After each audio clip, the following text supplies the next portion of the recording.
حضرت علی رضی اللہ عنہ سے مروی ہے کہ جو شخص شام کے وقت کسی مریض کی عیادت کے لیے نکلتا ہے تو اس کے ساتھ 70,000 فرشتے بھی نکلتے ہیں اور اس کے لیے صبح تک بخشش طلب کرتے رہتے ہیں، اور جنت میں اسے ایک باغ بھی حاصل ہوگا۔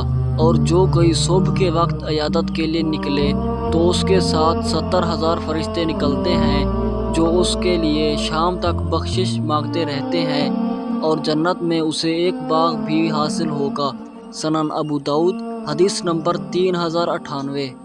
حضرت ابو موسیٰ اشعری رضی اللہ عنہ سے مروی ہے، کہتے ہیں کہ میں نے نبی صلی اللہ علیہ وآلہ وسلم سے بارہا سنا، آپ فرماتے تھے جب کوئی بندہ نیک عمل کرتا رہا ہو مگر بیماری یا سفر کی وجہ سے وہ نہ کر سکے تو اللہ تعالیٰ اس کے لیے وہ عمل اسی طرح عمدہ کیفیت میں لکھتا رہتا ہے جب کہ وہ تندرست اور مقیم تھا۔